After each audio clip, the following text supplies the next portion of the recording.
తమ ఊర్లో ఉన్న ప్రభుత్వ పాఠశాలను వేరే చోటుకు తరలించవద్దు అంటూ గ్రామస్తులు ఆందోళనకు దిగారు. విశాఖ జిల్లా పద్మనాభం మండలం ఇసుకలపాలెంలో ప్రాథమిక పాఠశాల కొనసాగుతుంది. గ్రామానికి కిలోమీటర్న్నర దూరంలో మోడల్ స్కూల్ ఏర్పాటు చేసిన అధికారులు 1-2 తరగతి విద్యార్థులను అక్కడికి తరలిస్తూ ఉన్నారు.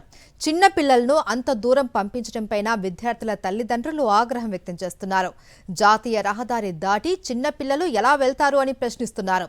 స్కూల్కు పంపకపోతే పథకాలు ఆపేస్తామనంటూ అధికారులు బెదిరిస్తూ ఉన్నారని విద్యార్థుల తల్లిదండ్రులు వాపోతున్నారు. కిలోమీటర్ నడిచి బరువైన బ్యాగులతో జాతీయ రహదారి దాటి వెళ్ళాలంటే ఈ పిల్లలకి ప్రమాదం జరిగే ఉందండి.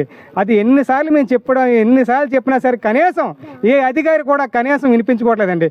మీరు మా పిల్లల ప్రమాదాలకి మీరేమైనా భరోసా ఇస్తారా? చెప్పండి అధికారులు.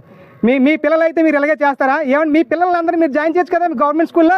ఏమండి ఎంఈఓలు డిఈఓలు మీరు జాయిన్ చేయండి. మీ చిన్నపిల్లలు గవర్నమెంట్ స్కూల్ని 2 కిలోమీటర్లు నడిపించి తీసుకెళ్తే మా బాధలు మీకు తెలుస్తాయి సార్.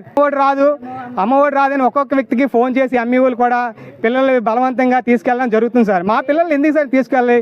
అసలు ఎస్ఎంసీ కమిటీ పర్మిషన్ లేకుండా మీరు ఎలాగ అసలు మీరు నిరాకరించారు? అది మా స్కూల్ 1 నుంచి 5వ తరగతి వరకు జరగవలసిన పాఠశాలని జరపనివ్వకుండా 3వ తరగతి నుంచి విడదీసి చిన్న పిల్లలండి ఇక్కడి నుంచి పద్మనాభం స్కూల్కి పంపిస్తున్నారు. మా ఊరు నుంచి సుమారుగా 2 కిలోమీటర్ల దూరంలో ఉంది స్కూలు. మధ్యలోని క్వారీ లారీలు ఇవన్నీ వస్తున్నాయి. పిల్లలు చాలా భయ ఆందోళన కలిగి ఉన్నారు, వెళ్ళలేకపోతున్నారు పాఠశాలకి. ప్రతి ఒక్క అధికారులకి మేము లెటర్ ఇవ్వడం జరిగింది, మా పాఠశాల మాకు కొనసాగించమని. మేము పేదవాళ్ళు కావడం వల్ల మా పాఠశాలని ఎవరు పట్టించుకోలేదు, మేము చెప్పే మాటలు కూడా ఎవరు వినలేదు. దయచేసి మా పాఠశాలని మాకు విలీనం చేయకుండా మా పాఠశాలను మాకు ఇస్తారని మేము కోరుచున్నాము. మరిన్ని అప్డేట్స్ కోసం ఛానల్ ను సబ్స్క్రైబ్ చేయండి. నోటిఫికేషన్స్ కోసం బెల్ ఐకాన్ పై క్లిక్ చేయండి.